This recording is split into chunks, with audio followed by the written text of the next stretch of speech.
Saudaraku, dua warga Takengon dan satu petugas Satpol PP dan WH Kabupaten Aceh Tengah digigit anjing liar pada Senin 3 Oktober 2022 pukul 8:05 waktu Indonesia Barat.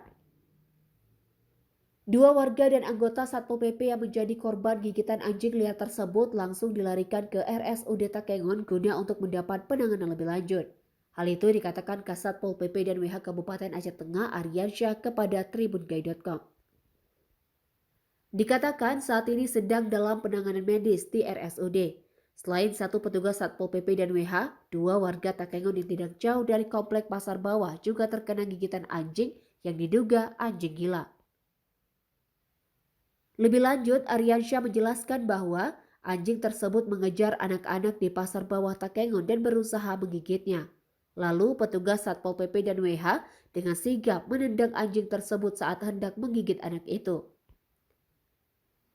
Akhirnya anjing itu kembali menyerang petugas Satpol PP dan WH lalu menggigit petugas Satpol PP dan WH tersebut. Saat ini, petugas Satpol PP dan WH serta dua orang warga lainnya dibawa ke Rumah Sakit Umum Daerah atau RSUD Datu Baru Takengon untuk menjalani perawatan. Kasatpol PP dan WH menghimbau masyarakat agar berhati-hati dengan anjing tersebut. Sampai saat ini, pihaknya terus melakukan pengejaran untuk menangkap anjing itu. Dari Aceh Tengah, Romadani, Tribun Gayu TV.